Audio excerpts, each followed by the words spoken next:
were best friends their entire lives. These two teenagers killed in a car crash. Tonight, hundreds came out in Victorville to pay their respects. Thanks for joining us, everyone. I'm Carolyn Johnson. This crash happened Friday night, but tonight we're learning more about what two other drivers may have been doing that led to this tragedy. NBC4's Tracy Leong is in the newsroom for us with the latest. Tracy. Yeah, Carolyn, the girls had just started their senior year of high school and had been best friends since grade school. Tonight, their loved ones gathered to say goodbye and demand justice. Friends and family came together in Victorville Monday evening to remember 17-year-old Madeline Daly and 16-year-old Isabel DeLange, two best friends whose lives were tragically cut short just as they were beginning their final year at Sultana High School. The only thing that helps me get through this is that Isabel and Maddie were very best friends, and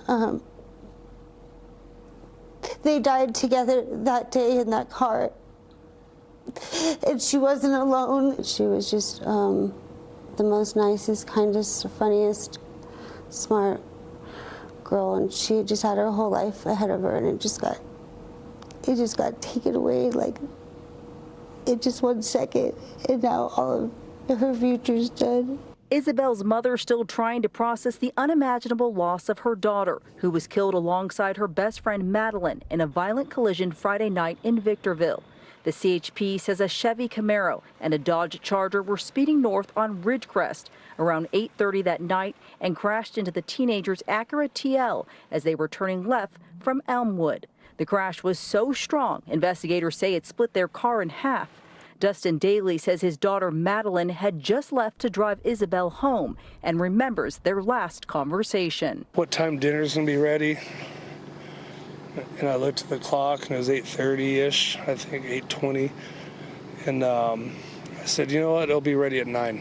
She goes, okay, I'm gonna run Izzy home real quick. Okay, see you when you get back. All right, so she left. And that's when I heard the garage door close, and they took off, and within less than a minute I heard the impact, and I just automatically knew, because these side streets leading out to this death trap are just, there's no signals. Dustin says Madeline had dreams of going into the military after high school. She and Isabel were inseparable. He says the support from the community has been overwhelming. He's demanding justice for the girls and wants stronger safety measures to make the roadway safer. We've been fighting for years to get more stop signals, stop lights out here on Ridgecrest, more enforcement to slow these speeders down, because they just they don't care. They're not afraid anymore. They just do what they want. The CHP says the driver of the Dodge stayed at the scene and cooperated with authorities. They were then arrested for vehicular manslaughter. Investigators say the driver of the Camaro ran away and remains unaccounted for. I just pray if anybody has any information about these guys that they report them, because they're racing around town. The next time it could be anybody, you know? And I never thought anything like this could ever happen to me. Investigators believe this crash may be the result of street racing. Carolyn, they're now looking through surveillance footage and urge anyone with information to contact the CHP's Victorville office. Reporting live, back to you in the studio. Tracy, thank you. We're following breaking news from Pacoima, where one person was arrested after a stabbing. It happened on Cagle Canyon around 9:30. When News Chopper 4 flew over the scene, we could see that 22-year-old suspect in handcuffs. Police tell us the victim is in his 40s and was taken to the hospital. No word on his condition or what led to this stabbing. There is frustration in Boyle Heights tonight, days after an apparent missed deadline to clean up the burned-out warehouse. Community members are still dealing with the smell of rotting food and the infestation of flies and rats. Both mayoral candidates are demanding accountability. NBC4's Darsha Phillips is live in Boyle Heights now with the latest on the situation. Darsha. Yeah, Carolyn, 2 months after that fire ripped through Lineage cold storage warehouse behind me, we are still smelling the stench here. We see the bugs and the rats because of the 85 million pounds of food that continues to rot in that warehouse behind me. And even though the company says the cleanup is underway, Carolyn, let me tell you, the stench here is the worst I've ever smelled it. And that is what these community members are dealing with. And they say they are frustrated and fed up.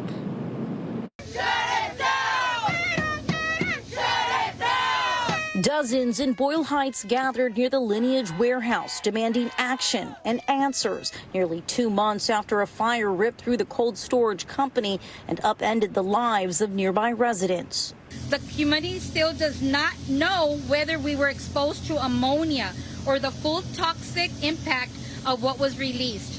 Our communities and our neighborhoods have been battling with environmental racism for decades. And we need reparations. We need these corporations to get out of here forever because this was a catastrophe.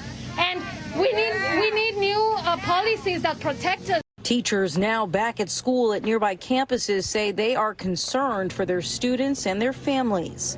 Parents, the students, they all got allergies. They continue to have headaches.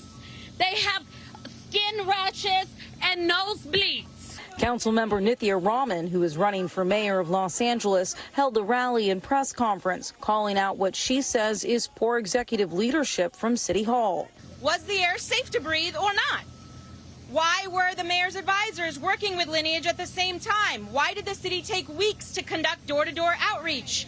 Why did it take more than 2 weeks to ask for relocation assistance from Lineage? Last week, Lineage Corporation missed Mayor Karen Bass's deadline to clear out all the rotting food from the warehouse. NBC4's Karma Dickerson pressed the mayor on that matter at a campaign event over the weekend.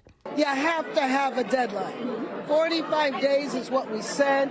45 days is what they should hold to. 45 days from when? When was the property transferred to them? Days, I mean, I can't give you the exact date, but the point is but the exact date matters here. But I called for it on 45 days. Lineage says the warehouse is 95% clear and the cleanup should be done by the end of the week. And residents want to know if the warehouse is 95% cleaned up, why they continue to smell this odor. Now, Lineage has also applied for permits to repair and rebuild. Mayor Karen Bass has put a pause on that order until an investigation can go into exactly what happened here. But people in this community say they do not want to see Lineage back here in their community. They want the warehouse torn down. Reporting live tonight from Boyle Heights, I'm Darsha Phillips, NBC4 News. Darsha, thank you. New video tonight of a helicopter rescue off the coast of Long Beach. The Coast Guard shared this video with us of them saving a jet skier today who disappeared off the coast last night. You can see the Coast Guard hoisting the 53-year-old man up to the helicopter. News Chopper 4 had a different angle of this rescue. The search started after 2 jet skiers were reported missing around 10 last night. One of them was rescued last night. She's in the hospital. The man, though, wasn't found until just before 11 this morning off the coast of Seal Beach. According to the U.S. Coast Guard, he was suffering from hypothermia, but was conscious when they rescued him. More than a year and a half after the wildfires, neighbors and business owners in Pacific Palisades are still rebuilding. Now the community is rallying around a project designed to bring them closer together. NBC4's Robert Kovacic is live for us, checking in on the state of the Palisades and those who are trying to make a difference. Robert. Carolyn, we are at the intersection of Swarthmore and Sunset, but this shows the Palisades at a crossroads. On one side of the street, you see businesses up and running once again. Across the street, what remains largely a ghost town. And now we introduce you to 2 Palisadians who are not only trying to rebuild their own homes, but finding ways to bring this community together once again.